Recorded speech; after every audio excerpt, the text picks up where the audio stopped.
සුබ දවසක් ඔයාලට.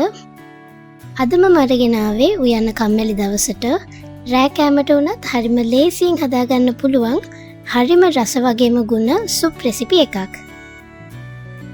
දැන් අපි මේක හදන විදිය බලමු. මුලින්ම භාජනයකට කෝන් ෆ්ලවර් වතුර එකතු කරලා හොඳට මිශ්‍ර කරලා මෙන්න මේ විදියට දියාරු මිශ්‍රණයක් හදාගෙන පැත්තකින් තියාගන්න.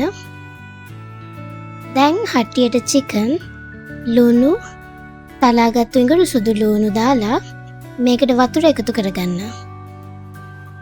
දැන් මේක වැඩි ගින්දරේ විනාඩි 15ක් විතර පියන වහලා තඹ ගන්න ඕන. දැන් මේ චිකන් කැටි ටික අයින් කරගෙන මේකට තව වතුර ටිකක් එකතු කරගන්න. ඊළඟට මේකට කොටුවට කපාගත්ත කැරට්, බාගෙට තඹගත්ත බඩේරිංගු ඇට, ලුණු, ගම්මිරිස් කුඩු එකතු කරලා විනාඩි 10ක් විතර තඹ ගන්න.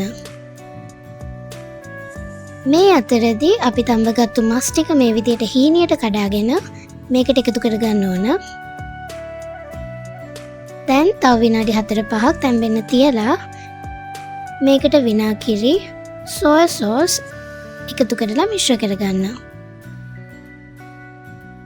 ඊට පස්සේ මේකට අපි කලින් හදාගත්ත කෝන් ෆ්ලවර් මිශ්‍රණය එකතු කරගෙන විනාඩි 2-3ක් ලිපේ තියාගන්න ඕන.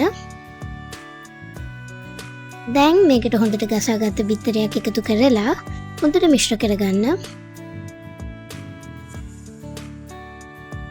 අන්තිමට ලුණු කොළ එකතු කරලා විනාඩි 2ක් ලිපේ තියාගෙන මෙන්න මේ රස සුප් එක හදාගන්න.